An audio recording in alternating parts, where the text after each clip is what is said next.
good shot stopper for the Florida team.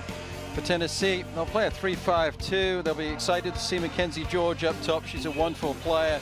And then that back three of Rain, Rennie, and Katz are doing a great job of making it very difficult for attackers to get beyond them and challenge Romig in goal. And Romig remains in goal, a program that is known for great defense. Program record 13 shutouts last year. And Florida, Matt, they're just trying to look for a win. They've lost 2 straight. 3 of their 5 losses this year have been by a lone goal, including their last time out on Sunday, and a rainy East Carolina lost late. That's been a theme for Florida this year, losing late in games, something that Smith-Bowen wants the team to put beyond them. This ball served in. Leskalkis has the takeaway, puts it on the right foot, and Romig knocks it down already just seconds in. The Gators threaten. Well, a mistake in the back line. The Lady Vols did not clear their lines defensively, and then Leskalkis almost made them pay. Good stop at the front near post. Meanwhile, George offside. We'll go back to the opening seconds of this game. Ball played through over the top. Good job there of the Florida forwards putting some pressure on the back line. The mistake came. Shot perhaps should have gone to the far post, but credit the goalkeeper Romig for getting the hands behind the stinging shot of Leskalkis. We talked about just how good Romig's been for this program. The senior played her prep soccer in the state of Florida at IMG Academy. Entered the season 3rd in Tennessee history in goals against average. Missed the first 2 games of the year. First game back was against Duke, the number 5 team in the country. And boy, Matt, Tennessee had a really tough start to their schedule, but they've ripped through 4 straight victories, all in shutout fashion. And the standard of the opposition went from the best in the country to not necessarily the best in the country. Here's Taylor Huff, last year's SEC Freshman of the Year, and Tennessee should get a free kick. In a fairly fortunate spot, Josie Curtis and Huff collided. Both slow to get to their feet. That was a strong challenge there. I think Curtis is perhaps a little lucky that she didn't get a yellow card. It was a somewhat tactical foul. Defender just getting on her heels. That's the knee to the inside of the thigh. That does not feel good.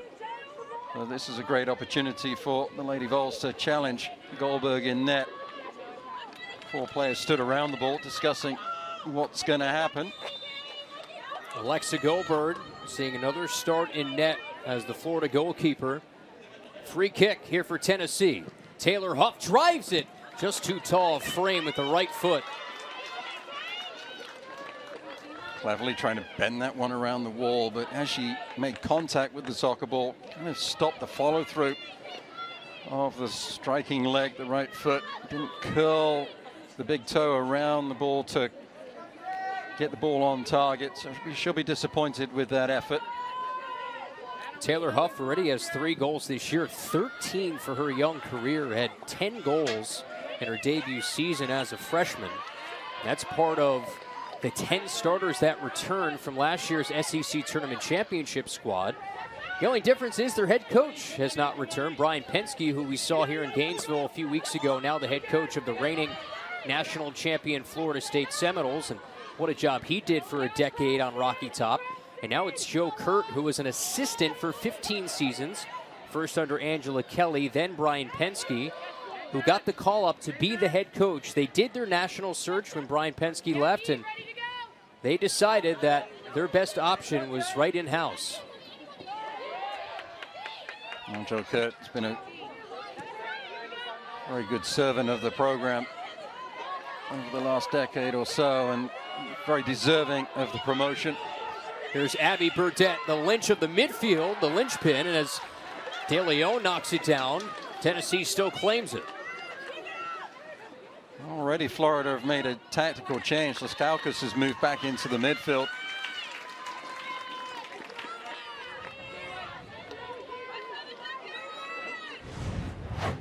You mentioned Joe Kurt, Samantha Bohan, new additions to the SEC, but we have new head coaches at Kentucky, McAlpine, who had so much success at USC, Washington State, now at Georgia. So not a new blood in the league. Off the corner, Jordan Fusco sends it wide of the near post, but this will be another corner. And off the shins of, look to be Madison Young in the mixer there, so Tennessee will have another opportunity.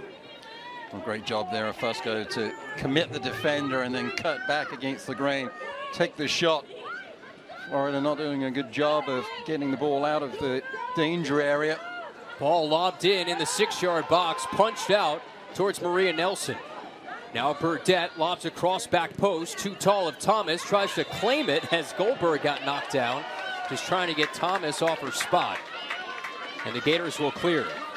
Well, brave from Goldberg going through the Tennessee player Thomas to get to the ball. It's one of those free kicks given in favor of the goalkeeper that as an outfield player, it gets frustrating because really it was Goldberg that initiated the contact. Tennessee doing a good job of keeping the corner kick alive. Second, third phase of play. I like that cutback volley. Well, we mentioned Tennessee's won 4 straight games coming into tonight, into the start of SEC play, but they've done so in convincing fashion after a tough start to their schedule. They've outscored their opponents 22-0, have not allowed a goal in the prior 370 straight minutes entering this game, and they've outshot their opponents by a ton. Also, the corner kicks and set pieces have been heavily in their favor. It's one of those things, and you think, well, they've been playing cupcakes, and so it should be that they dominate all facets of the game statistically. But Joe Kurt also said that it was a great opportunity for the team to get back in some rhythm and find their straps as far as going on the offensive side of the ball that they weren't able to do against the good quality competition of Duke and North Carolina. They also played a ranked SMU team. Those are the first 3 games of the year were all against ranked opponents. The Gators also played a fairly tough non-conference schedule, went on the road to play Texas and Baylor, hosted the reigning national champs in Florida State. Now, kept it close in the first half, and then 4 goals in the second half put the Seminoles well out in front to a 5-0 victory. And the Gators entering after a 2-1 loss to East Carolina, a game where Coach Bohan said that, we outplayed them, we were the better team, but we have to be more aggressive, and we have to have, the phrase we'll use all night, a much better sense of urgency in the attack. And it's one of those hard things to be able to marry in, and go back to Coach Burley. She would always say, marrying the intensity of the game with the execution of the game is one of the big challenges for a player. And that's something that this Florida team has to learn to do, and do so quickly if they're going to find a way to get in the winning column. And in your interview with Samantha Bohan, she was very frustrated with some of the lack of urgency that she witnessed against East Carolina. She said flat out, we have not earned the right to be casual around the box. There has to be an aggressiveness, or we're going to find people that are going to be aggressive. And with that, you see Maddie Perello is on the ball there, making her first career start. Oakley Rasmussen seeing her second career start. Gatlas Kalkis up top to begin the game. Here's Rasmussen. Got cut off by Claire Rain. Outstanding outside back for Tennessee. They run a 3-5-2 tactical look that they ran under Brian Penske. They're not going to change a whole lot, because if it ain't broke, don't fix it. It's that old phrase.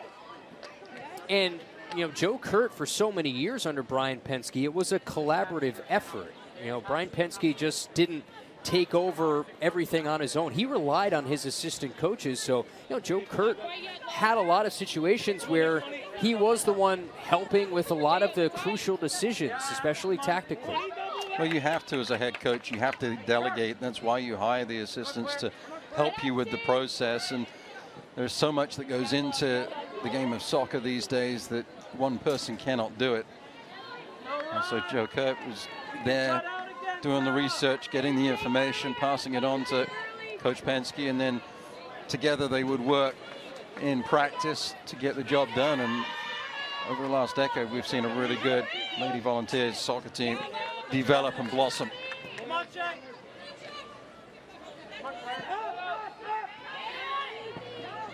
Gators had an early chance in the opening seconds A couple of corners from Tennessee for naught, and we remain 0-0 about 10 minutes in.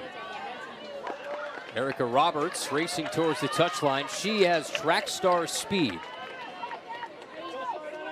Both coaches coming into the game tonight talked about being connected, staying connected. You have to do that in the game of soccer, especially in the transition portion of the game, is get up the field together. And Florida are trying to counter, but they have to find a way also to slow things down just a little bit to get some more numbers up and around the ball. Still trying to get a feel for what Samantha Bohan's getting the team to do tactically. Where they're trying to win the ball, where they're trying to put the pressure on. Taylor Huff, guns on the gas towards George, top of the 18. George angles over towards the end line, has to play back towards the corner flag. Tennessee will maintain possession.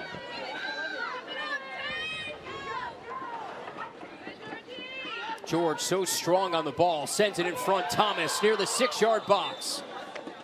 And this will go towards the Gators. And Joe Kurtz said about Jada Thomas, who's tied for second in Tennessee history in goals scored, number 2 in orange, that most of her goals come from 10 yards or in because she's so crafty in tight spaces around not just the 18-yard box, but the 6-yard box. And he said maybe only about a little more than a handful of her goals have come from further out than 10 yards.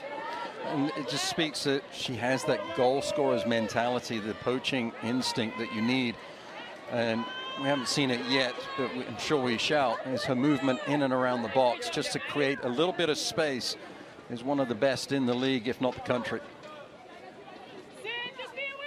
Claire Rain settles along the back. They do lose Ren French from that defensive back line, who was a consistent mainstay in this 3-5-2 in that back three. Enter in Lawson Rennie, who was an attacking player entering college at Tennessee, but moved back to center back. Actually recorded a brace in the first half against Queens, North Carolina in their last game.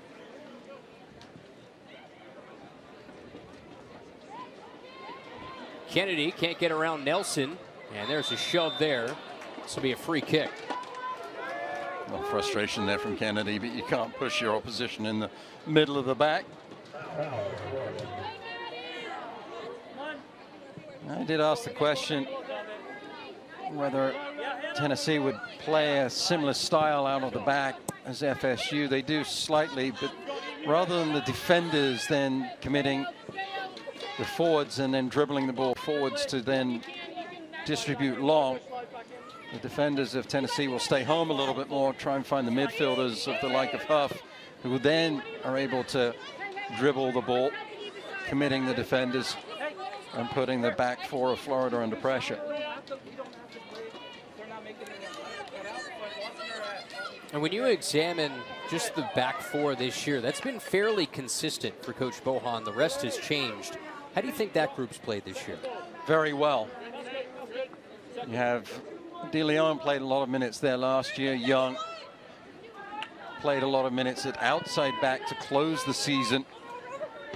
The other two players, McCluskey and Curtis, are new to the back four, and those players have acquitted themselves very well so far this season. They've had a lot of minutes where they've been under a lot of pressure, but they found a way to get the job done. We have a foul here. Tennessee free kick. Florida's biggest question marks is coming from the midfield. Those four players in the back line get overloaded from players shooting through from the midfield.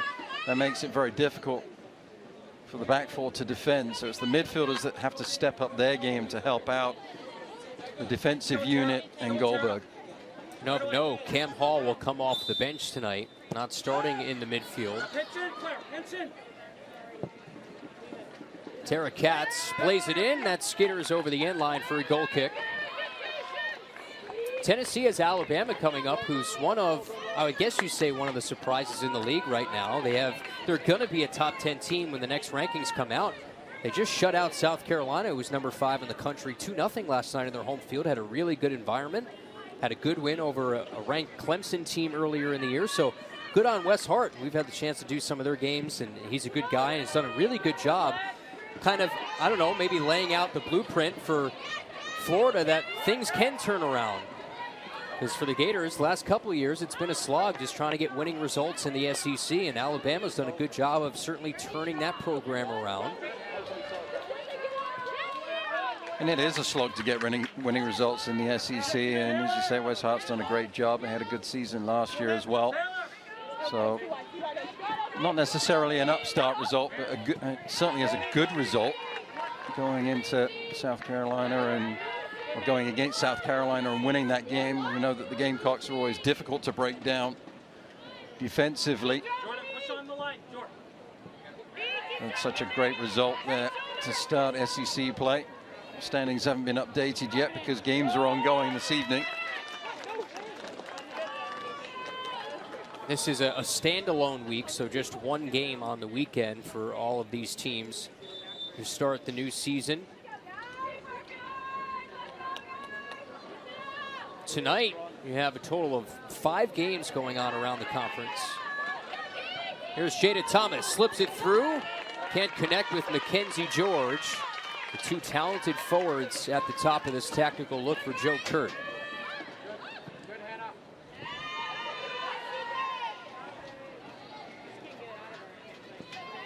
George, left-footed ball, Taylor Huff. Does she look to cross?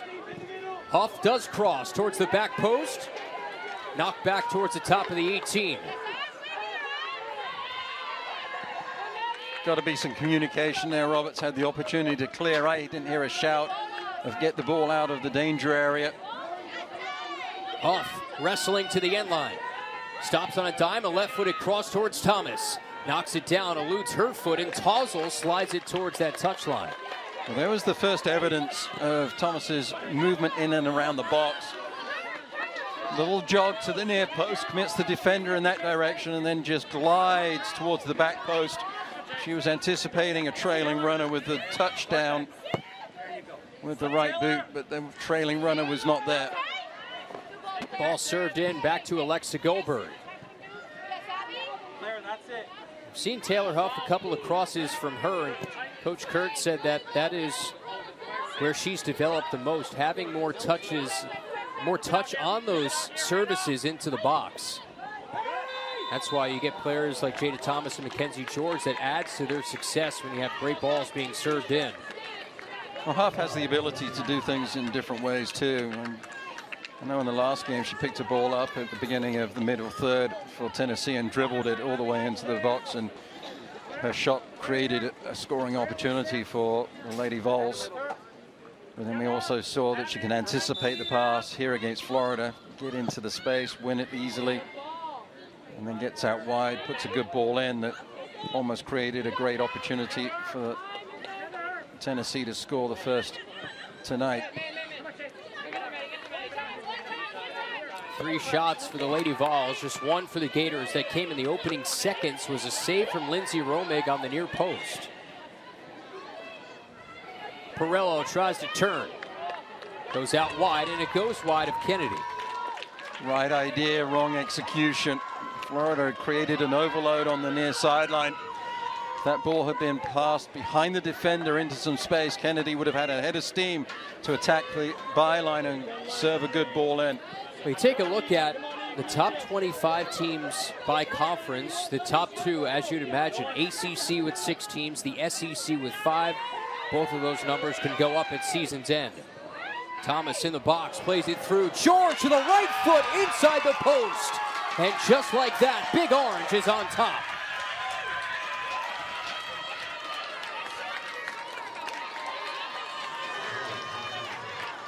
Well, it's been a bit of a tough go of it for Mackenzie George this season. And you see she's going over to the sideline to celebrate with the coach and the players.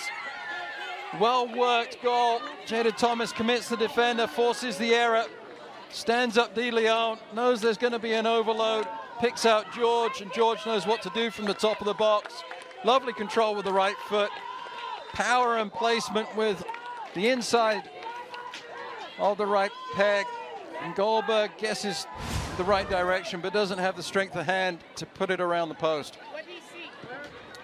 Mackenzie George, her 4th goal of the year, 17th of her decorated career. Coach Kurt said about her, similar to Jada Thomas, in that both are extremely competitive and driven. Now this ball into space for Maria Nelson. Look out for the Lady Vols on the attack again. Gators get back defensively. Nelson to the end line, near post. Thomas tries to backheel it. Works through towards Hannah Soluski.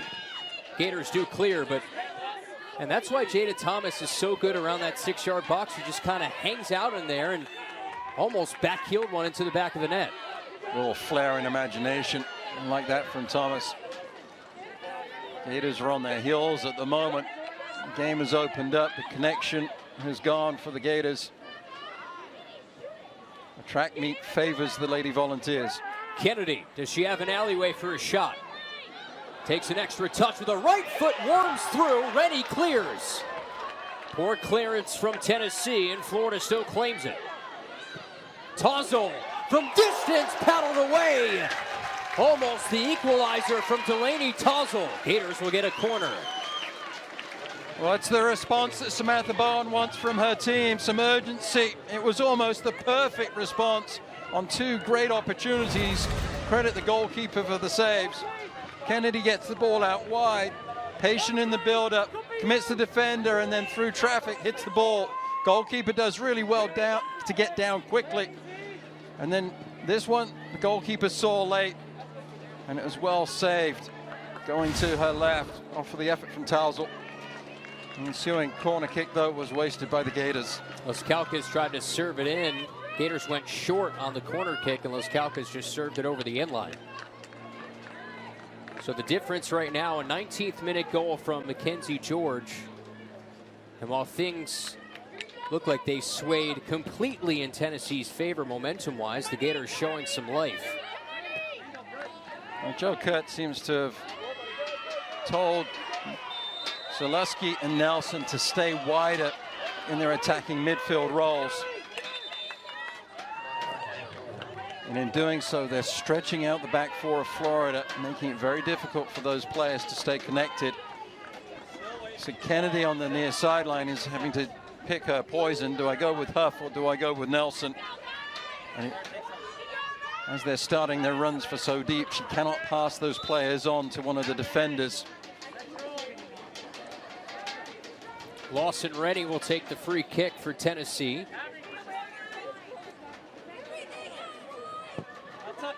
Good right-footed boot near Thomas. De Leon, the heading clearance.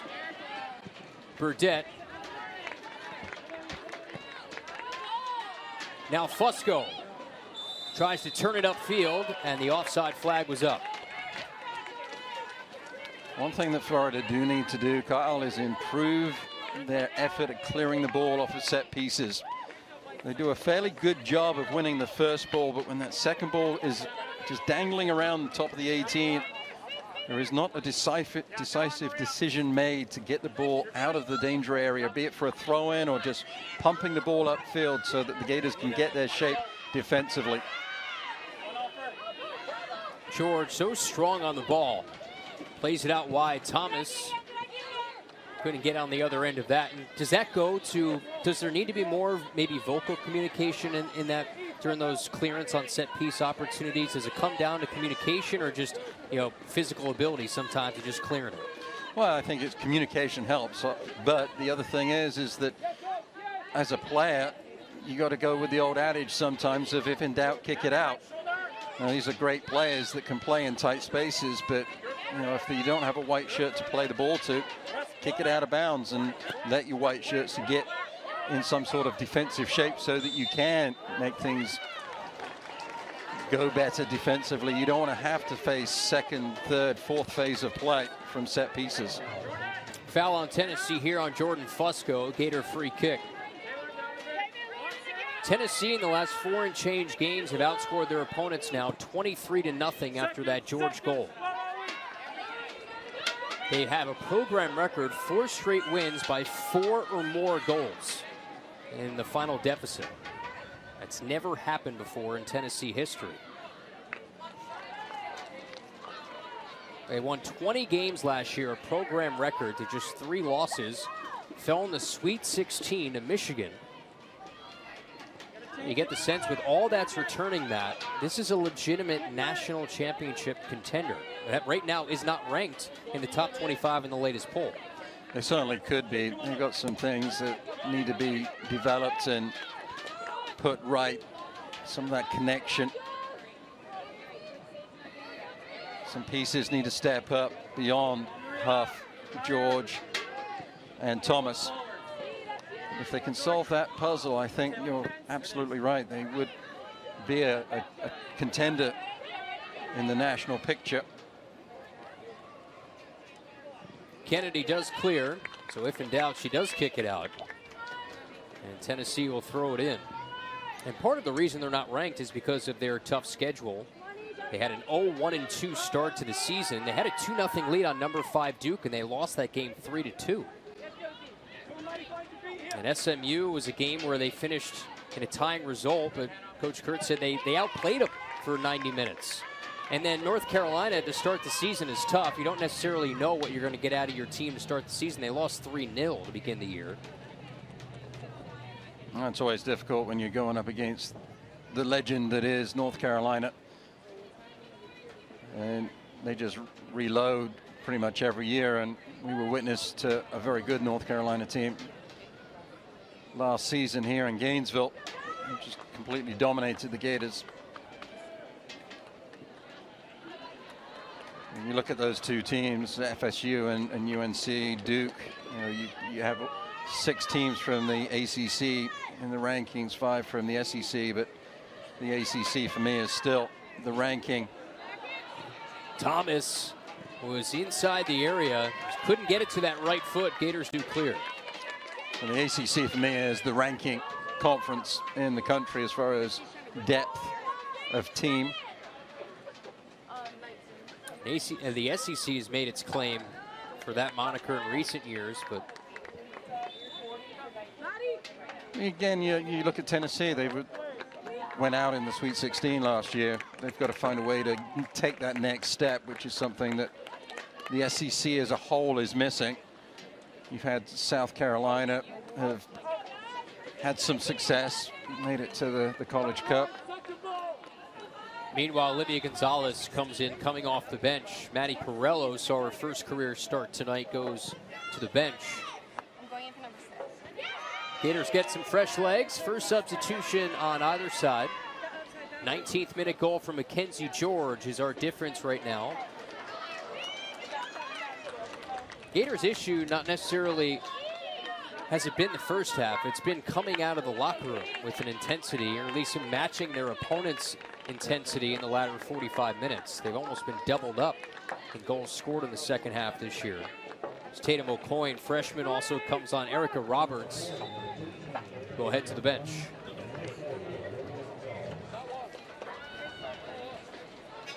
And with the substitutions, the intensity has to remain for Florida, or even lift a little bit.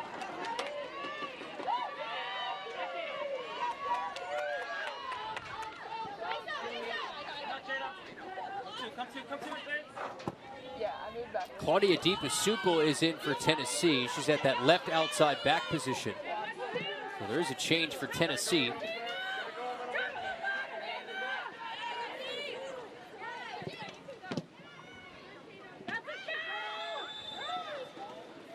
Foul on Mackenzie George. Gator free kick. And the offside was called before the foul. Either way, Florida will breathe a sigh of relief as they get possession back. You see how Tennessee is spreading the field, getting those wide midfielders as wide as they can to make life so difficult for Kennedy.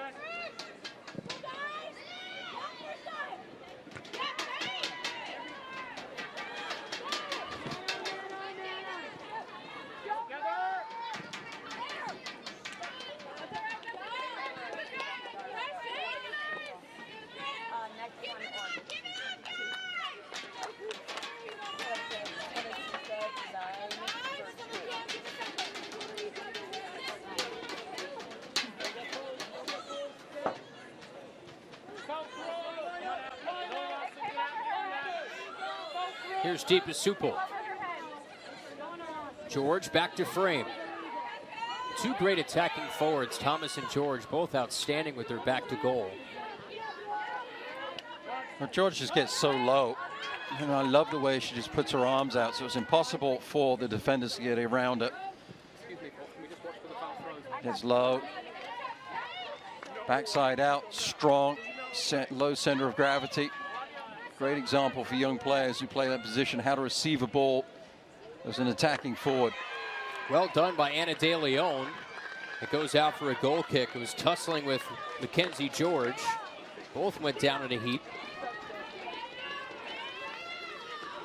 De Leon at that center back position this year, part of what has been a consistent back four for Samantha Bohan.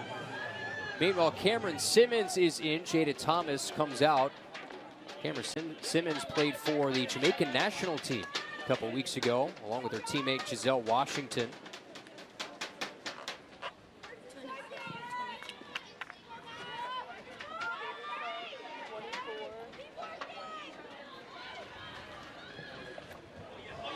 Long ball ahead for Tatum O'Coin. The freshman, Claire Rain, cuts off the run. Well, it was a great ball over the top. Rain, long leg, fluid stride, just ran down the freshman. Pinches the ball right off of her foot. Great defending there. Huff uses her speed to get on the other end of this. Turns the corner in the box. Is there a whistle? They point to the spot. Penalty kick coming up. Taylor Huff, the one who was knocked down, and a chance to take a 2-goal lead here for Tennessee. Well, Huff, once she gets the ball to her feet, just has one thing in mind: get into the attacking third and then into the penalty box. And it could be argued that Curtis got to the ball first. However, from that angle, she's behind the attacker. She's always going to be on a loser unless she makes absolutely certain of the challenge. She did not, and then the Lady Volunteers have this opportunity. DiPasupul will take the PK. Left-footed strike, knocked down by Goldberg, and then goes into the back of the net. And Claudia DiPasupul has scored here in Gainesville in back-to-back trips. She scored in the meeting in 2019, and Tennessee a 2-0 lead. Well, I think the smile says it all. A little bit more relief than celebration from DiPasupul. Sends the goalkeeper. Goldberg guesses the right way. It was a terrible penalty kick, if I'm honest. Straight down the middle of the goal. The goalkeeper overdove the ball and parried it into the back of her own net.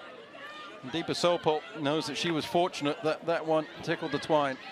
31st minute goal, 10th of Claudia DiPasupul's career. And Tennessee has a 2-goal cushion here before half. Well, Goldberg guessed correctly, some misfortune. She actually kicked that into the back of the net. It went off her hand, then off her cleat.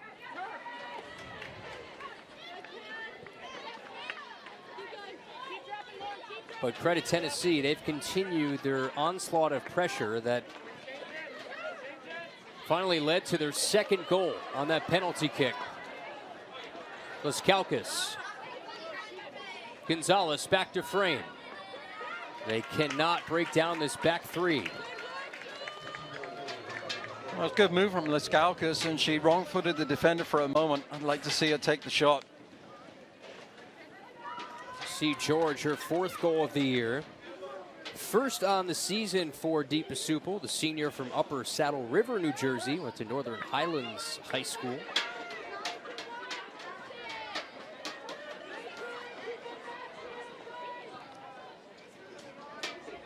Cameron Simmons now playing up top. This goes out. Got a chance to play with former Vol for Life, Bunny Shaw, who, you know, we used to do her games when she came to Gainesville with the Jamaican national team. She's a special player. Goal-scoring machine. One of those that's always going to be the first name on any scouting report. For Simmons, was her first call to the full national team. Got a chance to play with Giselle Washington, her teammate on that same women's national team. They played a friendly in South Korea earlier this month. Wildcats got upended. It's Nelson near the corner flag, and that goes out for a Tennessee corner, trying to add to a 2-goal lead here as we head towards the final minutes of the first half. Samantha Bohan will be very thrilled if Florida can keep the scoreline as it is, or perhaps open up their own ledger. The Volunteers at the moment, Lady Volunteers I should say, are on the front foot, full of confidence. Every outfield player is in their attacking half. Deepa Supel, back post punched away by Goldberg. They'll just flip sides of the field for another corner. And that's not unusual on a set piece where you'd see every outfield player in the attacking half on a set piece, but they were also in the attacking half in the flow of play that led up to the corner kick. Substitution being made as well for the Lady Volunteers. And Maddie Eskin comes in. Jordan Fusco will take this corner. Right-footed in-swinger towards the 6. Back out to Nelson. Fans it wide. Burdett crosses in front. Knocked out by Kennedy.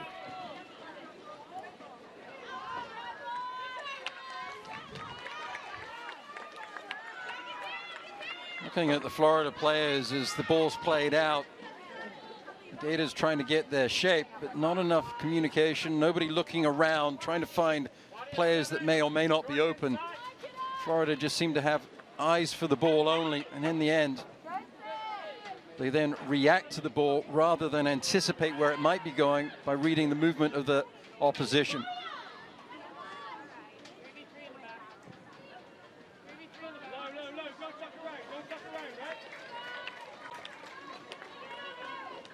These two teams met last year in the SEC tournament. It was a 5-2 Tennessee victory.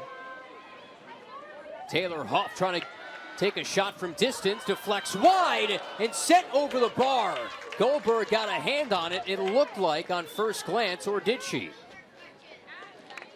Looked like Jordan Fusco with the left foot put a charge into that one. Definitely glanced off the top of the crossbar as Fusco takes the shot. It was created by Huff, committing the defender. De Leon goes to ground. The ball deflects out to Fusco. It takes a one-time shot. You see it definitely hits the crossbar. Goalkeeper nowhere near it.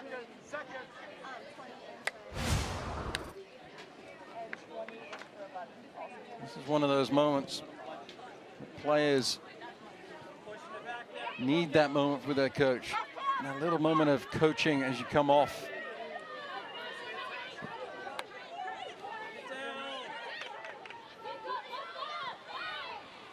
I asked Coach Bohan straight out, is this the toughest year you've had in coaching? She said, yes, but nobody feels sorry for us. You know, they had a road trip in Texas where the final game of that road trip against the Longhorns, the bus broke down. So it could never leave the hotel, so they had to order multiple Ubers just to get to the game. On that road trip, they've had those 3 heartbreaking defeats in the final 10 minutes of regulation, where they felt they've played hard, they've played well in stretches. Case in point, the ECU game. They outplayed the Pirates, but lost on a free kick from 20 yards out with 5 minutes left. Well, the losses have come in different manners, which is a good thing and a bad thing at the same time. Here's Les Kalkis with the left foot bending ball. Romig makes the grab on it. Gators threaten, but no dice. Difficult from the angle and the distance. Not a lot of purchase on the shot, but the goalkeeper was challenged. But she also had to be make sure of the handling of the ball as players were lurking. And so Coyne for Florida was trying to pounce.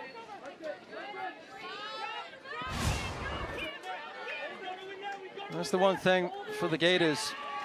When you put that Gator head on your uniform, you're always going to have a target. And nobody feels sorry for the Gators nationally. They always put their best performance out. And the SEC saw Florida in the ascendancy for so long. And thankful that the Gators are struggling a little bit of late in the game of soccer. We're talking to everybody around this program, whether it's players or assistant coaches.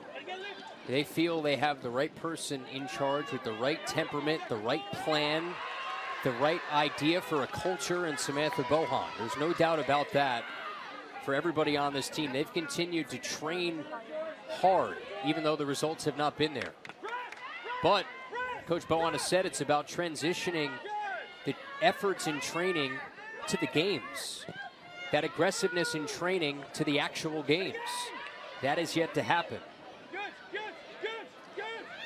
I was seeing a passage of play right now where Florida seemed to be passing off the responsibility of taking the shot at the top of the box.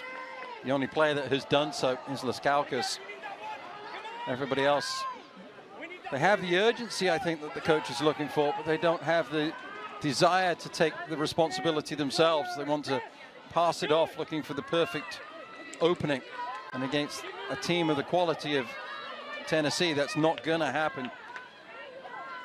You need to be a little bit opportunistic, challenge the goalkeeper to make a save. Maybe Romig will make a mistake, mishandle it, pommel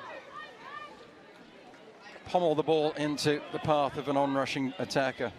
Cameron Simmons whistled for the foul. Parry was the word I was looking for. Yeah. There's Coach Bohan looking on. 15 seasons at Embry-Riddle. During that time, Joe Kurt was an assistant for 15 seasons at Tennessee before getting elevated to head coach, but not one person ever transferred out of that program at Embry-Riddle at the NCAA level, then Division II. And a consistent winner. Substitution for Tennessee. Jenna Stayard is in. Last game played, or had a goal against Queens, North Carolina, played 45 minutes. As Fusco comes out. Midgley is in, or Midgley rather, for Tennessee. You're playing against the opponents such as Queens, and you're dominating the performance and the possession, the scoreline. It allows you as a coach to get some of your substitutes in and get some good playing time. And the competitive arena, which is obviously different from the practice arena. It allows you to give some rest to your starters as well. Big smile from Coach Bohan as Laskauskas has worked so hard in the first 40 minutes of this game. Started the game up top in the tactical look and has been the most active Gator on the field. Tennessee's outshot Florida 6-4. Goals in the 19th from Mackenzie George. Claudia DiPasuppo on a penalty kick after a foul in the box. In the 31st has made this a 2-0 lead, looking for a 6th consecutive win as Tennessee in this series with the Gators. Good communication moments ago between Tutas and Grambo. Figuring out how to pass a player on, keeping the shape defensively up the pitch.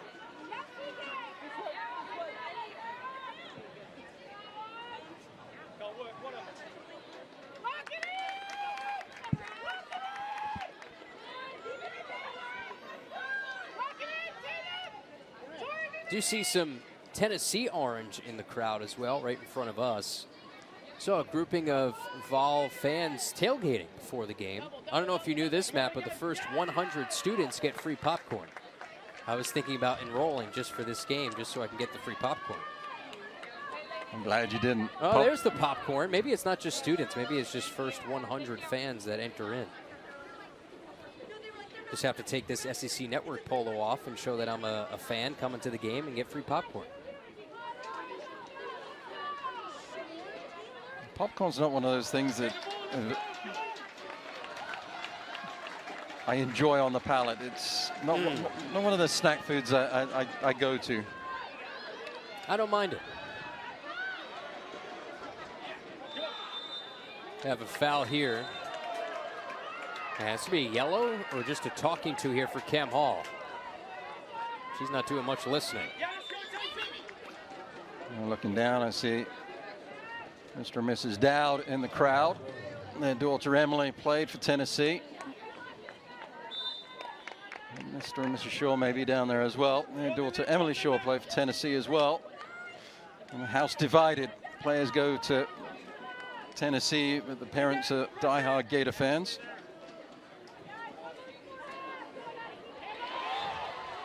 These two schools will meet on the football field in a week's time. Sold out Rocky Top, Neyland Stadium. If you look off in the distance at the top of your screen, you see the RVs that park every Friday before a home football game. South Florida is here tomorrow in the Swamp, third consecutive home game. So that's where the RVs are doing back there in the background. Here's Tori Grambo, bending ball just over frame. That one had eyes, but just over the woodwork for Tori Grambo. And really, this first half is encompassing Florida's season thus far and the growth of the program. Moments of excitement, attacking play that has been missing of late. Lots of positives to hang the hat on, but at the same time, frailty and weakness that has been exploited by the opponent. Final minute 15 here in the first half. See what adjustments Coach Bohan makes at the break. Would have to think Joe Kurt and his squad more of the same. It definitely will be. He's made some changes. The starters have come out. This field is not spread quite as wide as it once was. So it's been a little bit easier defensively for Florida. And that will be something that has to be addressed if Joe Kurt goes to that same attacking formation in the second 45 minutes when Thomas, George, Huff return to the action. Yeah, their top three attacking threats have been on the bench. Claudia DiPasupil, after a foul was called, will get a free kick. She scored on a penalty in the 31st. DiPasupil drives it in. Young heads it out towards Abby Burdett.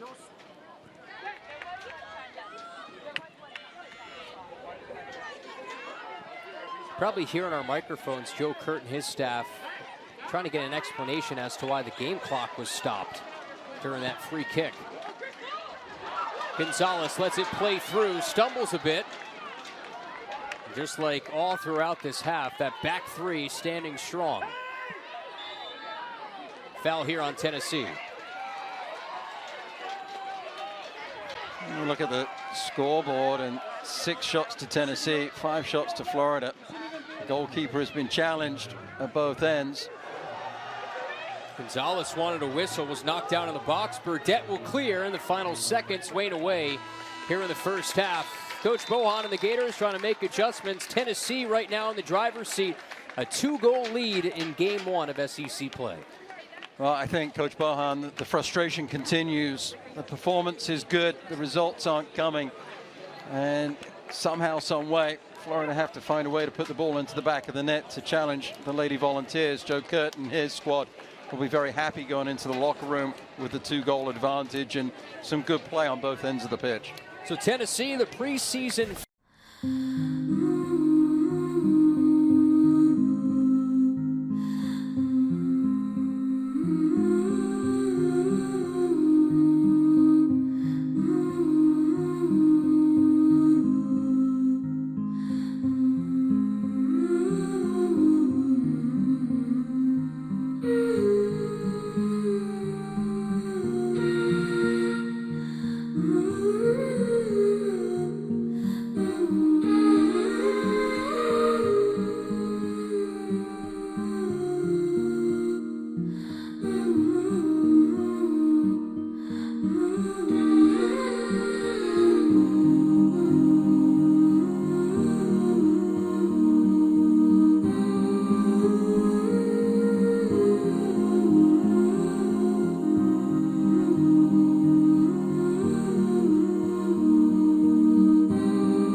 how right or maybe how wrong we are. But don't go anywhere. Stay tuned. We have first half highlights, second half action coming your way. For Ian Carey, I'm Marion Crowder.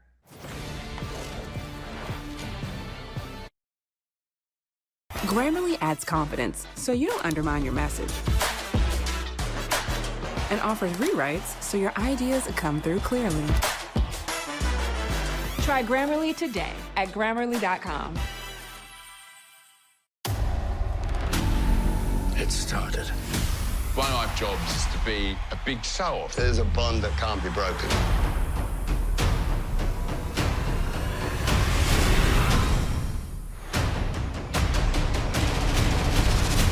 James Bond, License to Kill. We must be doing something right.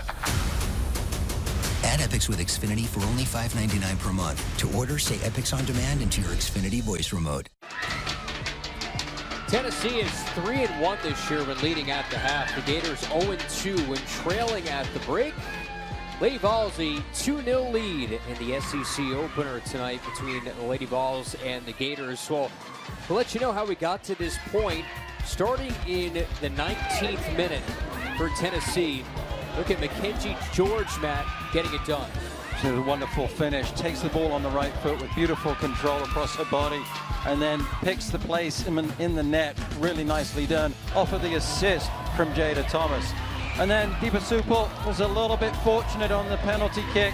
The goalkeeper guesses the correct direction, but then parries the ball into the back of the net. There's Goldberg, and you can see the reaction from Deepa Supal. It was a little bit of relief there. At the other end, Romick has been big in net. That one was in the opening 20 seconds of the match, but the good play continued for the starting goalkeeper in net, the Lady Volunteers. This one perhaps the best of the bunch, but she's been special tonight at keeping Florida at bay and keeping the Lady Volunteers up with a 2-goal advantage. Lindsay Romick, 4 saves tonight for Tennessee. The stats going into the break, the Gators had more shots on frame, but the 2 shots on frame for Tennessee in the back of the net. Vols have outshot the Gators 6-5. Anything else stand out to you, Matt, in that first half? Well, you'd expect it to be a physical battle between these two teams, hence the 7 fouls apiece. Tennessee have got the advantage on the corner kicks, which tells you that they're getting in behind the back line with more authority than the Florida Gators are doing so. But it's an even game as far as the shots are concerned, and yes, there have been stretches where the Lady Volunteers have been very dominant in possession and in the attacking half, but I think Coach Bohan will be happy with the way that her team has responded and put Romick's goal under some threat throughout that 45 minutes. Teams head back out onto the field. Start of SEC play. It's Tennessee up for the opening 45, second half when we return.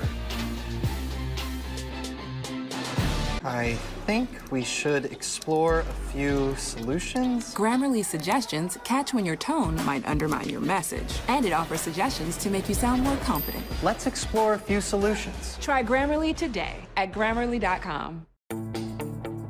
Today's pros need today's tools, and the Home Depot is here to help. With job site delivery to keep you on site and on schedule, and equipment rentals to make sure you can take on any job. Plus, when you join Pro Extra, you'll earn perks on every dollar you spend. Earn perks 4 times faster when you join. Register and use your Pro Extra credit card. New tech, new tools, new ways to grow your business, all at the Home Depot. How pros get more done. Back here at the Donald R. Disney Stadium. It's turned into a really nice night. Had some rain when we got here to the stadium, but a lot of fans. This place is pretty much packed. Not a seat to be had on the bleachers right in front of us. Tennessee, a 2-0 lead to start their SEC season. They're, 2 programs right now in 2 different situations. If you look at the preseason expectations, right? Tennessee picked to win the league. Florida, in a definitely unfamiliar spot, picked to finish last in the SEC. But going to Tennessee's side, you wonder how they play with such high expectations. Now almost having the target on their back like we've seen in recent years for Arkansas and South Carolina. Well, that's something that they have to get used to, and success breeds success, and these are good, talented soccer players that have had success at every level that they've played at. Hence, they're in the SEC playing at this level. And the more time they have in playing in these situations against tough opponents like UNC against Duke, when that Duke game is going to be a huge learning experience for the Lady Volunteers. Down 2, leading by 2, and then losing 3-2.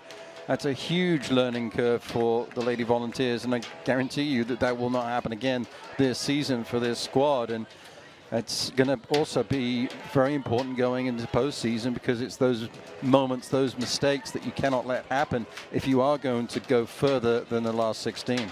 Joe Kurtz said about his squad, we have enough talent that if we stay connected, we're going to be fine. They looked pretty connected in the first half. They did. They did a really good job of staying with that connectivity. And when they needed to, Joe Kurt was able to expand that connectivity over a greater area of the field. And at the same time, staying connected, destroyed the connectivity that Florida had at moments in that first 45 minutes. So it was an interesting chess match tactically between these two coaching staffs. Tennessee will have the opening kick here to start the second half.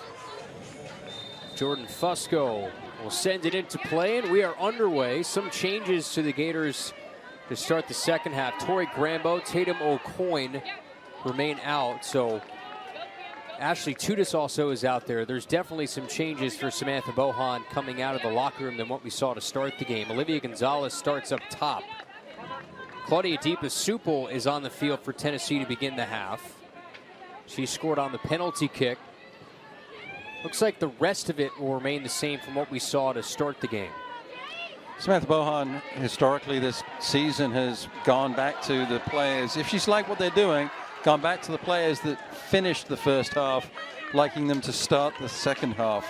And I think that the performance and the quality of Florida to end that first stanza was of a good enough quality to warrant those players returning to the match. It was Tatum O'Coin who sent one in from distance to no avail. But also, do we see, Matt, for the Gators, Julianne Laskaukis on the field to start the half? Don't believe we do. Well, the hot pink headband is on the bench.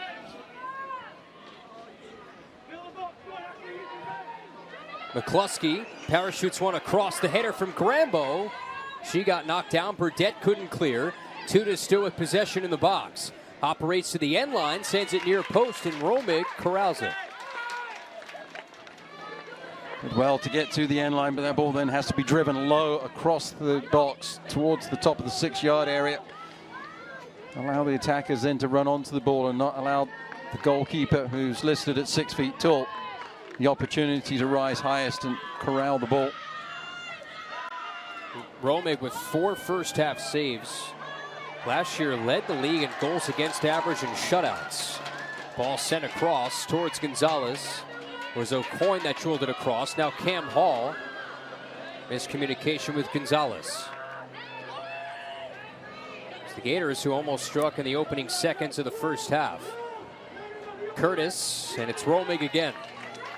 Good footwork from the goalkeeper to get onto that ball. It was dipping, making it difficult with the forward motion save from Romig. But a good positive start from the home team. The opening 2.5 minutes of the second half played predominantly in Florida's attacking half. Tennessee last year had a shutout stretch of 633 consecutive minutes. Lindsay Romig played in goal for 484 of them. Helped his team to a program record 13 shutouts. She had 9 solo shutouts in frame. Florida had some of those shutout minutes at points in time, didn't they? Yeah. Just on the wrong side of the ledger. Look at the season last year for Joe Kurt at the time, an assistant to Brian Penske. Tournament champs, first time since '08. Last year the tournament will be in Orange Beach. We'll move to Pensacola. Second straight Eastern Division title.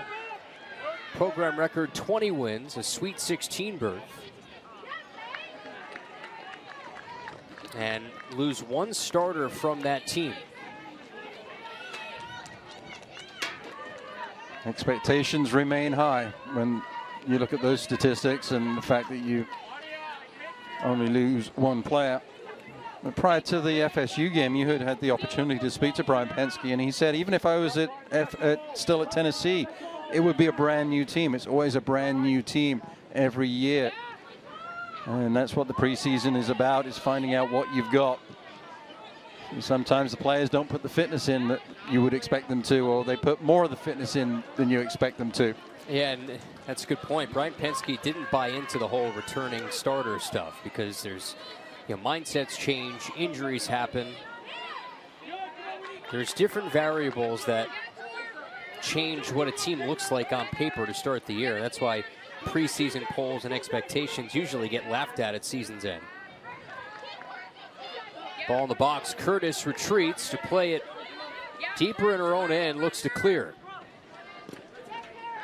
Spun forward for O'Coin.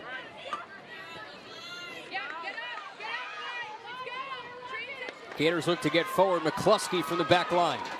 Gonzalez on a central run. Cuts across towards the near side. McCluskey. Now Grambo has O'Coin in the box and just chipped it right to Claire Rain. It's frustrating from our standpoint, or our vantage point, I should say. You can see the play develop, but once Florida gets into the heady heights of the attacking half, the thought processes almost seem to slow down and the opportunities go away as the defense closes down and makes the passing lane small. Florida just need to trust the process, trust their instincts, and go with the first choice. And if you're just joining us, we mentioned how Samantha Bohan has said, and you could visibly see some of the frustration, especially after the last loss they had to East Carolina, but they have to have more of a sense of urgency in their offensive end in the final third. And you could visibly see how, she almost got a little angry at times because she's trying to get it in their heads that, look, if you don't have that aggressiveness, you're going to be on the bench. We're going to find ways to try and score goals. You have not earned the right to have that casual, cavalier thought process trying to score goals. Because in this league, you'll get blown out.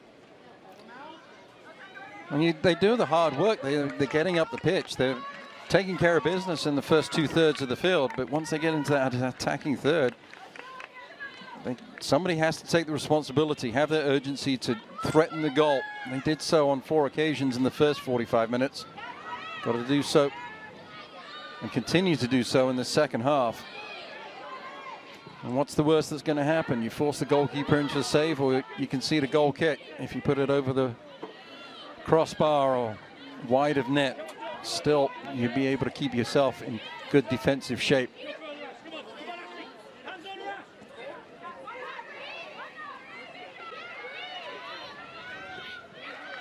Ball sent across. In stride shot. Fusco knocked down Goldberg. Second phase. It's shinned away off the left foot of Deepa Supal. All sorts of Gators in the framework to send that one out of play. Well, that play started on the far sideline. I think it was Nelson who got deep into the attacking third, crossing it over.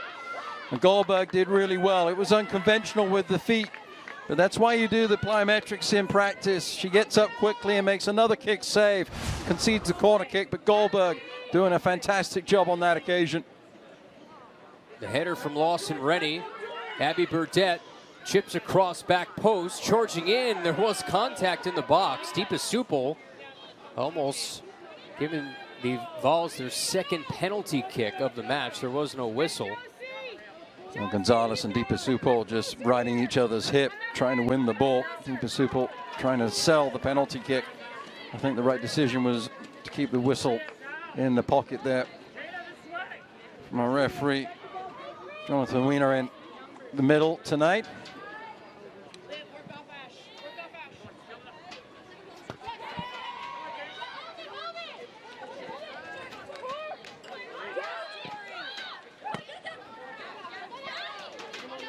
Already some games that have gone final around the SEC.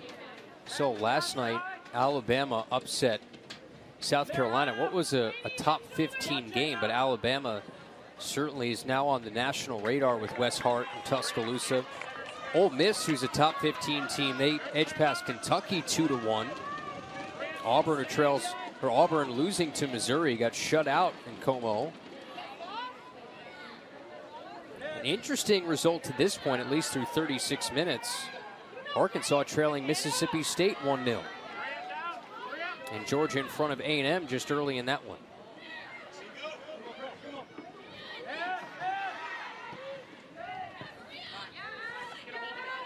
The difference in regular season play this year, no overtimes.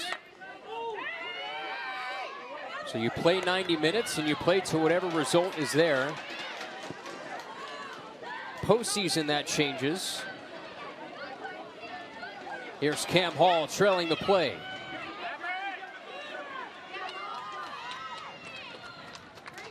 And it will be a deep throw in. The two 10-minute installments in overtime with no golden goal in effect. That'll be for the SEC tournament and the NCAA tournament. Something the soccer purists have been calling for a long time. I'm glad that that overtime rule has been changed, and also in the regular season, because it saves minutes on these players' legs. And credit to Fusco there defensively for Tennessee, stopping Cam Hall from taking a shot, running back defensively from the midfield area. Good job from number 11 of the Lady Volunteers.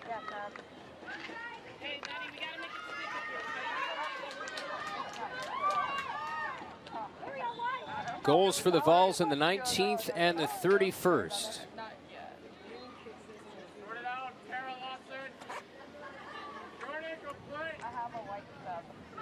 Substitution getting set to come in for Florida, but that will wait as Claire Rain will throw it in, part of that experienced back line.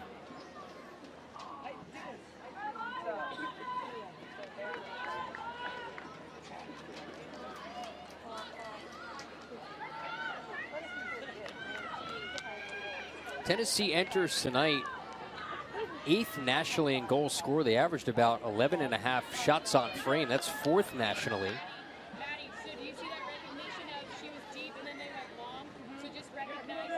We also mentioned for the Gators a lot of lineup shuffling prior to the game, and we've not seen Corey Peace yet in this game.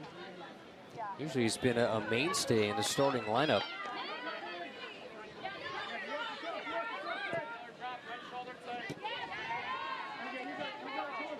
If she was able to play tonight, she would be a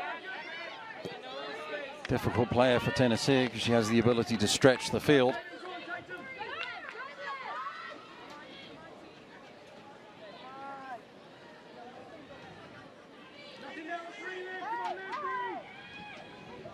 That was one of the players that Joe Kurt mentioned when he previewed Florida was, Corey Peace's speed could give them some issues.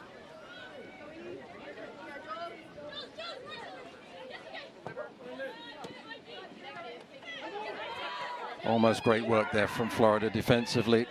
Tennessee were able to solve the puzzle and get out, though. Taylor Huff ahead for Mackenzie George. Georgia already has one brace this year. They came against Kennesaw State. Scored her 4th tonight.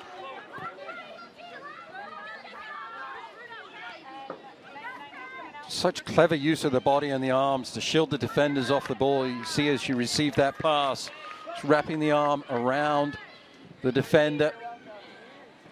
Hoff whiffs on the in-stride shot on the cross. Taza with an extra shoulder bump.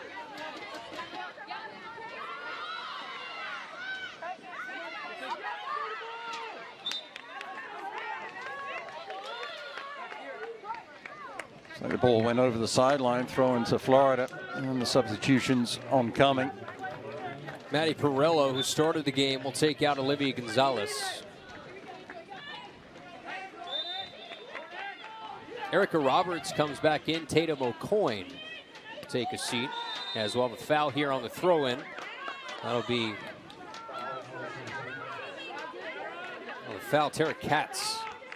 Leskalkas comes in for the first time in the second half. So you have fresh legs near the top of the tactical look with Leskalkas, and now Roberts in. Leskalkas to take the free kick. I was going to say, Tennessee have been dominant in the air throughout the match, so the service in from Laskauskas, I like to have it put in the mixer, but the Lady Volunteers are always going to be head favorites to win those balls. In the end, the service was not a good one from number 99.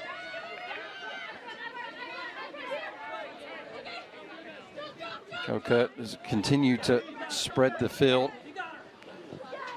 Great work there again from George, shielding the player and then vision to find Deepa Supal. Deepa Supal from out wide. Foot race towards the end line. McCluskey. Deepa Supal does cross it off. Extra touch. Fusco, a left-footed blast just above the crossbar. That's some good soccer all around there. Thought the defender had done well, but Deepa Supal never gave up on the play, and then some imagination and flair from Huff. Dummies the ball. Fusco perhaps a little surprised that she was given the opportunity and puts it high and wide of net, but good imagination again from the Lady Volunteers. Fusco had her first career SEC goal that came in the regular season meeting against the Gators last year in Knoxville. A game winner in the first round of the NCAA tournament. Here she is again, gets tripped up just outside the box. And this could be a yellow here, and it should be, as Fusco had a clear lane to frame, and a yellow here on Laura McCluskey. Oh, McCluskey, this was incidental. Yellow probably because of the area of the field and the situation. This happens at midfield. She's not getting carded for this. And as Fusco runs across the defender's trying to get goal side again, clips the heels. You see the hands go up in apology and frustration. McCluskey gets the yellow card.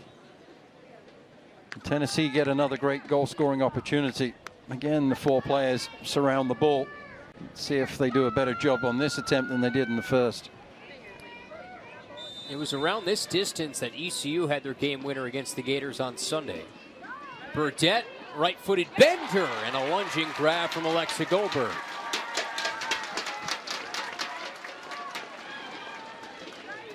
Well, Burdette places the shot, curls it around the wall. Good footwork from the goalkeeper, knowing how much of the goal she can cover. Goldberg read that play to perfection. Burdette, a fifth-year senior, one of those players that doesn't get talked about a whole lot. You have the Jada Thomases, the Mackenzie Georges, Taylor Huff, but Abby Burdette was the MVP of the SEC tournament last year. Played all but 3 minutes in the run to a conference tournament championship. She's somebody who's dealt with a ACL injury in her career. Started playing some left back early stages of her collegiate career, and she is the linchpin of that midfield. That's what you need to build your team around, is those players that don't understand their roles, accept their roles, and can step up into the big moments and are willing to allow the stars like Jada Thomas to shine and blossom off of their hard work in the midfield and other areas of the pitch.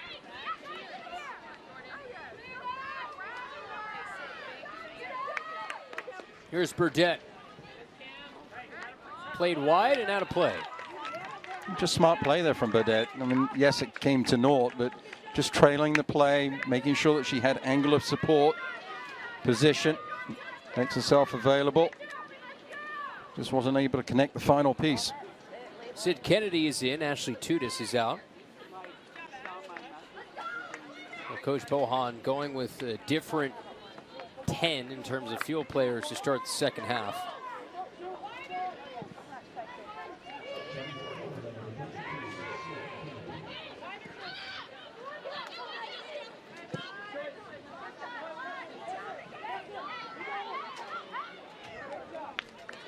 Gators have another tough test on the horizon, and it's pretty much every team in the SEC. It is a battle in this league, but go to a ranked Ole Miss team, play them on the road in Oxford on Thursday.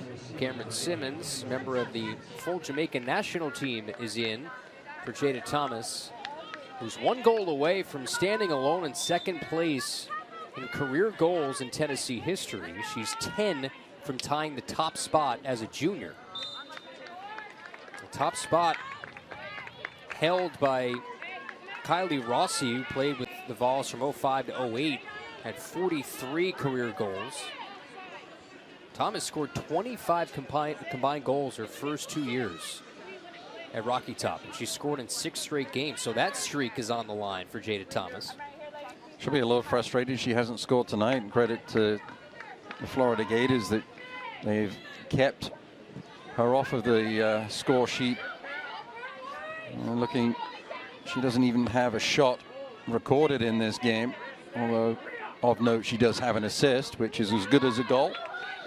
You only get an assist, of course, if somebody else has put the ball into the back of the net off of your hard work.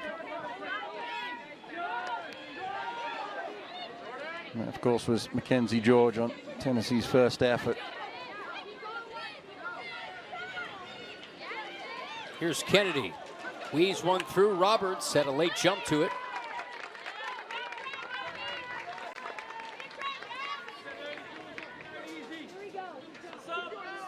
So we'd like to see Florida be a little bit more preemptive, as it looks like Coach Bowen has gone with a 3 in the back, allowing McCluskey some more range to go up the right flank of Florida. She's still playing as a right fullback, but a little bit more aggressively up the field.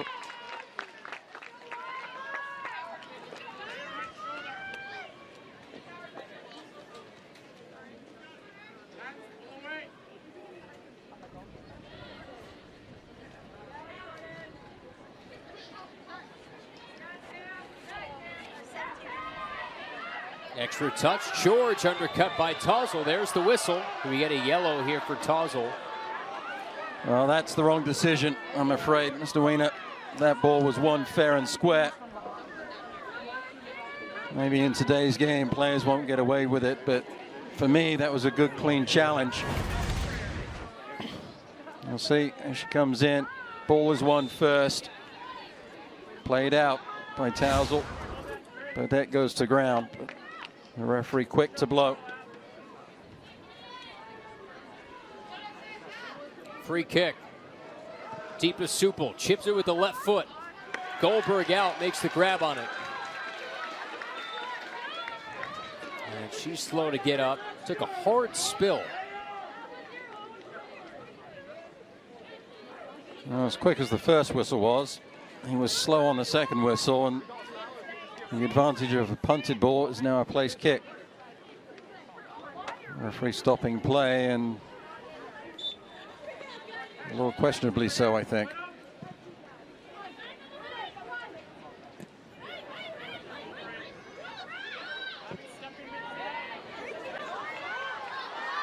McCluskey. Centers off. Perello. Just swarmed by orange jerseys. Oh, Fusco there just doing a great job defensively, trailing the play. As a midfielder, you have to play both sides of the ball, and Fusco doing beautifully for the second occasion in this second half.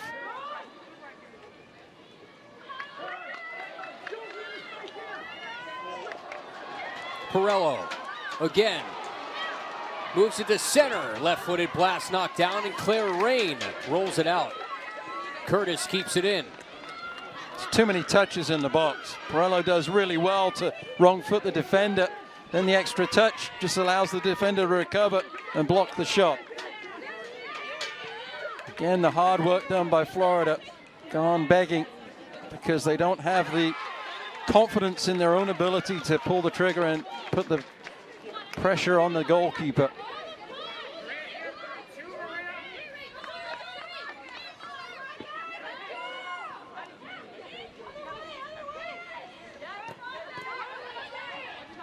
Romick's been forced into 4 saves for Tennessee, all of that in the first half. Gators maintaining possession in Tennessee's defensive third. McCluskey whistles one in. Well, something positive, Matt. There's been a lot of positive for Florida. But there has to be more moments of this. Drop the shoulder, take the shot. Open up half a step. At this level, that's sometimes all you get, and sometimes that's all you need. 6th shot for the Gators, 5th on frame tonight. Leskalkis has the takeaway. Works forward, centers off Perello, whiffs on it towards Roberts. And that's knocked over the bar. Gators oh so close to cutting the Tennessee lead in half. And it's Rolme who stands tall again. Well, as a coach, you hope the goalkeepers make the saves that they're supposed to make and then come up with the special ones that you don't expect. And this is a little special one. Parried away, going to her left.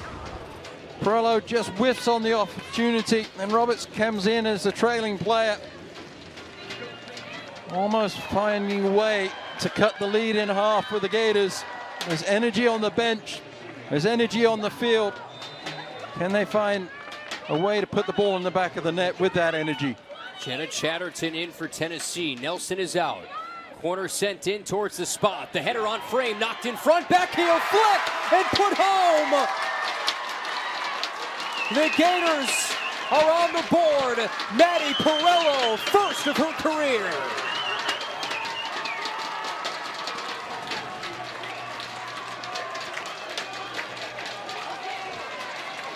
It was scrambled. It wasn't pretty.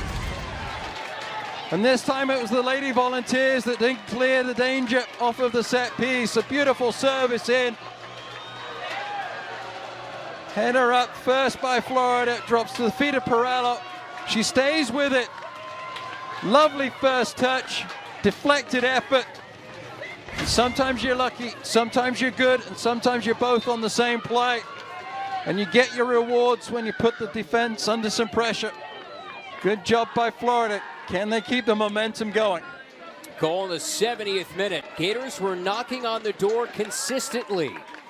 It was Maddie Perello on a couple of different occasions, and there she finally comes through.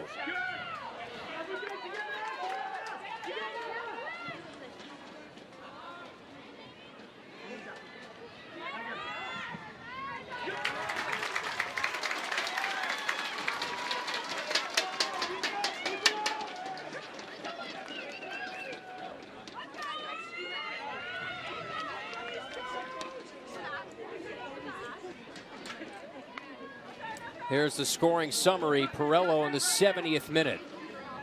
First goal of her career. You could see the jubilation, the celebration as she ran over to the bench. Almost an exhale of finally get on the board. It snaps a stretch for Tennessee. They were nearing what could have been their 5th consecutive shutout victory.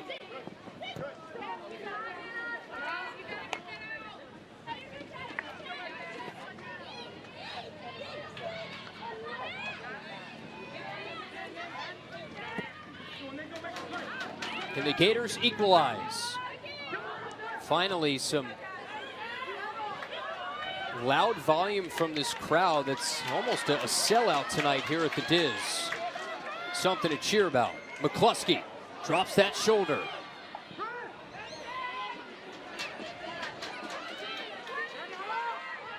Gators playing with a bounce in their step. Roberts now, wide of frame.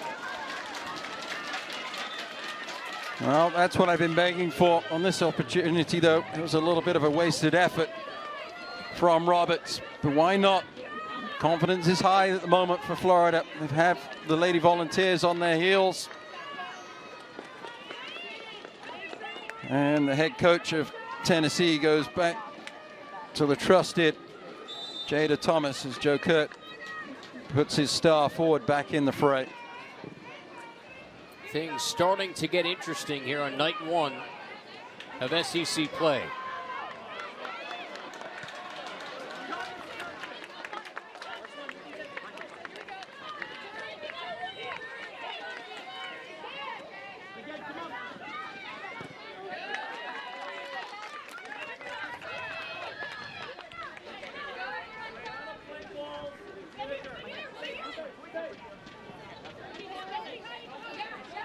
Joker trying to create the overload on this near sideline. Keeper Supel straying out to the corner of the penalty box all on her own. McCluskey needs to just take a quick glance over her right shoulder.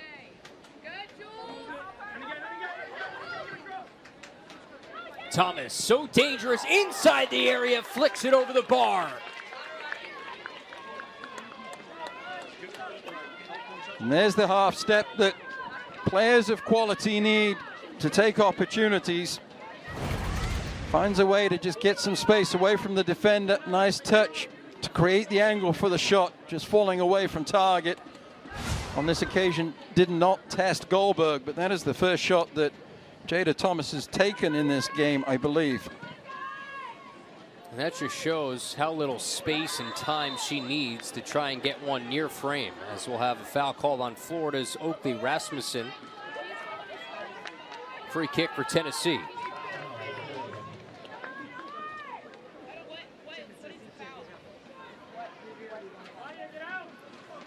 You can hear Samantha Bohan in the microphones, frustrated with our officials tonight, asking about that foul. She saw mutual contact.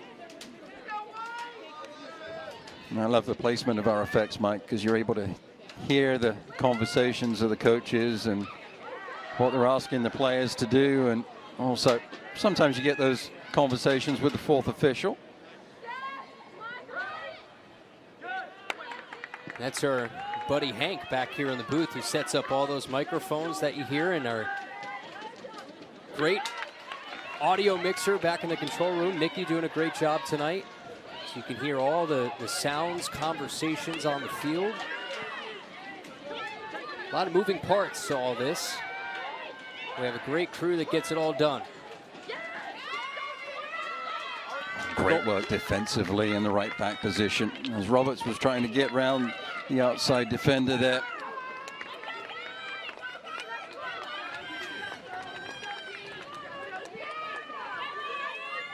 What a night it's been for Lindsay Romig, who will be denied of her 18th career shutout. Had a career best 9 a season ago.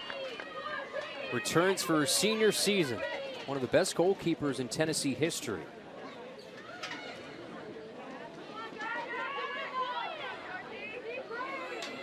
Coached by Joe Kurt for many years, who taught the goalkeepers as an assistant under Brian Penske. Seems like he's still continuing that role. He was the coach that was warming the goalkeepers up before this match. Which goes back to the old adage that we've been saying all game long: if it ain't broke, don't fix it. And he's been doing such a good job with the goalkeepers. Why not continue in that role? Meanwhile, Tennessee wants to waste some time here. Gators running out of time to try and equalize. We also mentioned 3 of their 5 losses have been by 1 goal. So they have 4 of 6 losses now by a lone goal. Maddie Perello, first career goal for Samantha Bohan's team to make it a 2-1 game. And this also gives Florida a different kind of challenge as they're trying to chase this game from all of the second half rather than just for short periods as they were with the 1-1 ties that were being managed at that moment as they lost the games in the last 10 minutes of each game.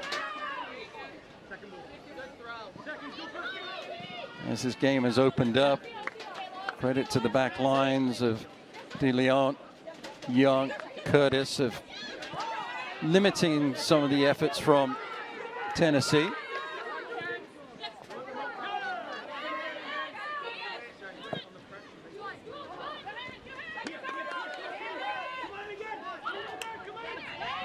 Yeah, the coaches there crying for Florida to get to the second ball.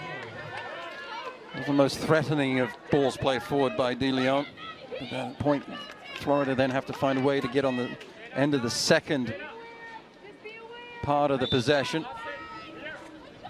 Here's Josie Ricks in her first season, sitting right next to Coach Bohan. You have Adam Godwin, assistant in his first season. Jack Rushworth, who Works with the goalkeepers, also goes over set pieces offensively and defensively in film sessions. This goes back to Romig, who just handles it easily. Inside 13 minutes to go. Also, Florida, usually teams, Power 5 programs, play a lot of home games in non-conference play. That has not been the case for Florida. Only 2 non-conference home games this year. They've spent most of the opening month on the road. Case in point, Tennessee only played 1 game away from Regal Stadium.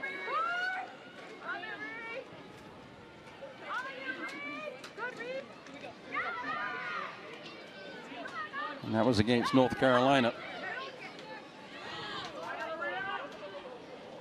Here's Huff slipping through, got knocked down, wanted a whistle. Gators, can they get numbers forward? Into space for Rasmussen, and off they go. Played wide. Leskalkis trying to equalize, and that goes wide.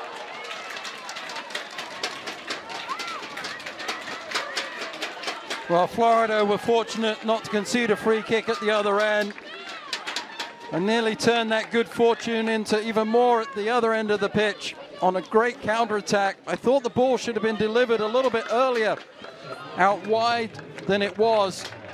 In the end, Leskalkis did well to drop on the inside right foot, just drifting the shot wide of Romig's right-hand post as we look at the goal. A renewed energy after that goal in the 70th, and Coach Bohan's probably saying to herself, where was this team in the first half? Well, the team was there for flashes. Romig had to make 4 good saves in that first 45 minutes. The consistency needs to be there.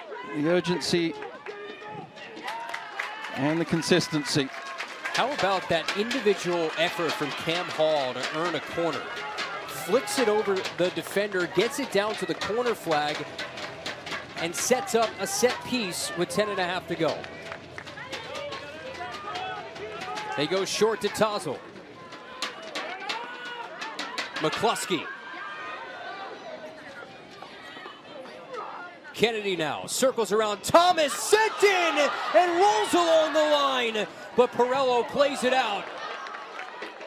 That does stay in play towards Madison Young. Gators oh so close, possibly inches away from equalizing.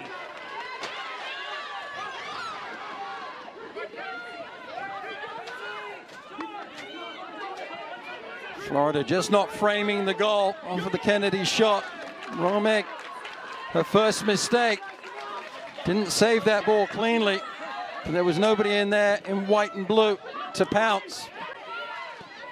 If that had happened at the other end, Jada Thomas would have been licking her chops to put that one in the back of the net. She frames the goal every time a shot is taken. Just 9.5 remaining now. Shots have evened out at 12 apiece.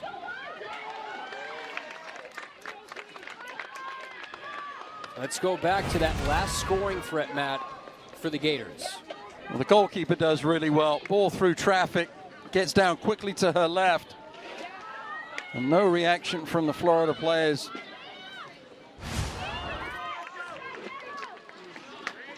And nobody there for that second phase, like Matt pointed out. That could have easily just poached that into the back of the net. Remains a 2-1 game.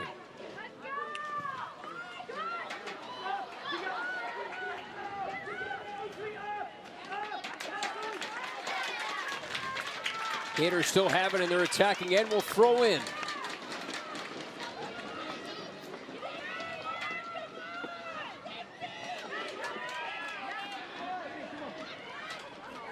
Cam Hall. Perello has the lone Gator goal. Works in. Great touch. Towards the end line. Centers off. Rasmussen gets paddled away. The Gators continue to get right on the doorstep, but can't finish. Still 8 minutes left. Lindsay Romig standing on her head here in the second half. She's made good saves tonight, but this is the pick of the bunch for me so far. She's at the near post, has to get across her box, and then does a great job. Rasmussen smartly puts it back across the grain. It's exactly where I would coach a player to put it. Beautifully done by Rasmussen, but Romig does a great job of stopping momentum, putting out the left foot and making a absolutely fabulous save. You're right, Matt. That's the best one she's made tonight, and the most important. The Gators have had so much heartbreak in the final 10 minutes of games. Can they buck that trend and have some celebration at night's end? Again, no overtime. So if this game were to equalize, we only play 90 minutes here in the regular season.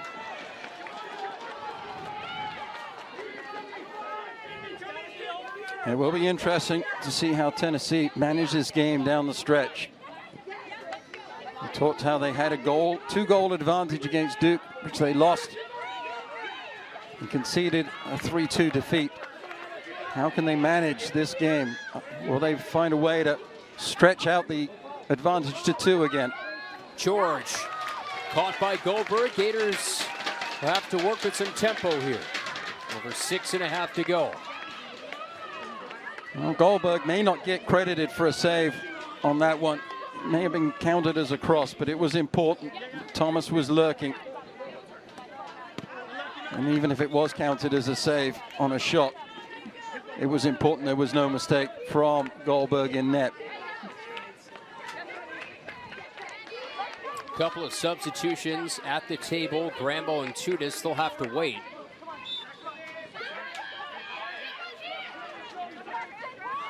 But this group has played the best the Gators have played all night. Now George.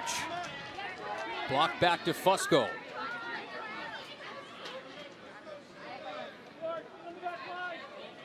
Deepa Supel tries to break down McCluskey.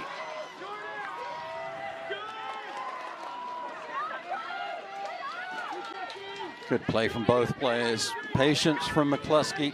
Deepa Supel couldn't get past McCluskey, but managed to keep possession for her team. Switching the point of attack from left flank to right now.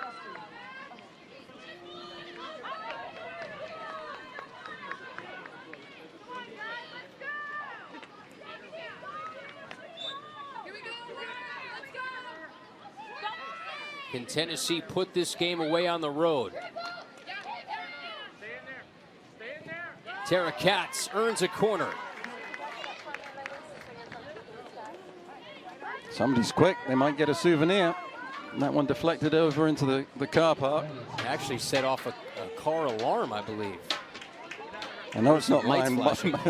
The alarm on my car doesn't work anymore. That's good.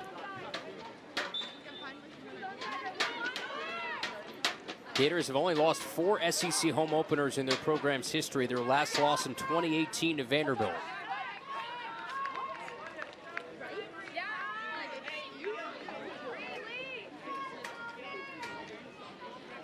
Tennessee playing keep away on that far side. Mackenzie George, such strength on it. Gators clear it out. Can they get it back to their attacking end? Great movement from Thomas. Mackenzie George did a great job of being strong, finding a way to keep that ball. And as soon as Thomas read that Mackenzie George had the ball at her feet and was facing goal, Thomas broke to the far post. Rasmussen starts a break ahead for Young. Into space, Perello, the lone Gator goal in the 70th. Rolled back to Fusco. Inside 4 minutes left. Great recognition from Tousell. She stayed back defensively as Young went forward. Tousell clears it out. Tennessee will take their time.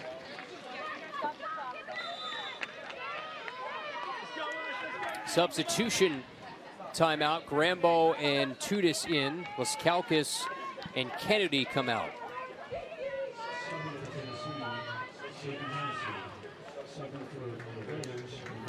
See, both exhausted.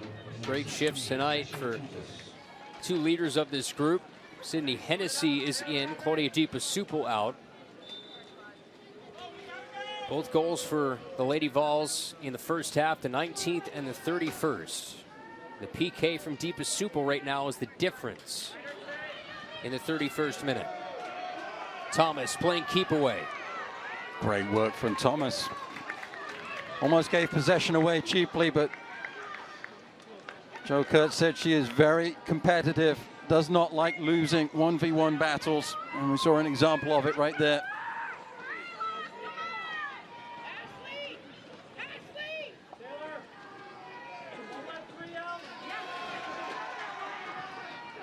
Oh, wonderful touch. Did a little spin-a-rama on the grass and kept possession. Tennessee might just be able to salt this away. A handball on Rasmussen, so more time will shave off here on the free kick. Well, the Gators right now just have to make sure that they pay attention, weather the storm. Tennessee are going to try and manage the clock out. If Florida can do the job, they will find a way to get at least one more opportunity. That ball just skipped off the surface on Rasmussen. Unfortunate for the Gators. As I say, Tennessee are trying to manage this clock going into the corners. Florida just need to find a way to get the possession, get the ball going forward. No whistle there with contact. It's Tennessee possession. As a player, it gets frustrating. You feel like the ball just doesn't want to bounce off of the right colored shirt to get you the possession, to get the ball going forward. And George, the player that gets the ball, normally so good with her back to goal, this time concedes the throw, and Florida will try and get the ball going in the right direction as far as the Gator fans are concerned.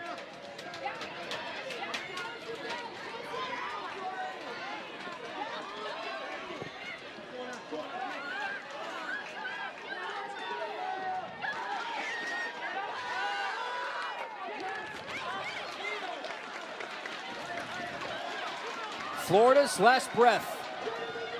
Minute 15 to go. Rasmussen bluffs on a shot, takes it, and goes right to Romig. That might be their last chance. Romig will marshal the troops forward, try and get them as far away from her goal as possible.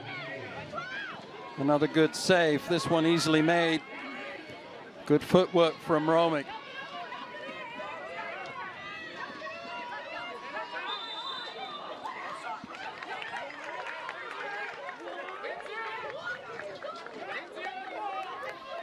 .40 seconds in Tennessee.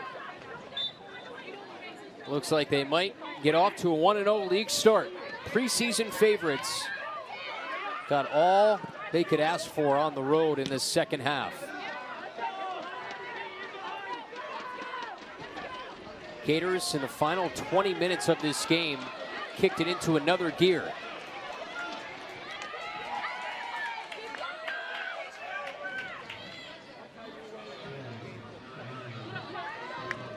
Final seconds tick away. And the Big Orange with a big win on the road in the SEC. Their 5th consecutive victory and their 6th straight in its all-time series over the Gators. Jo Kurt in his first year as the head man of the Lady Vols.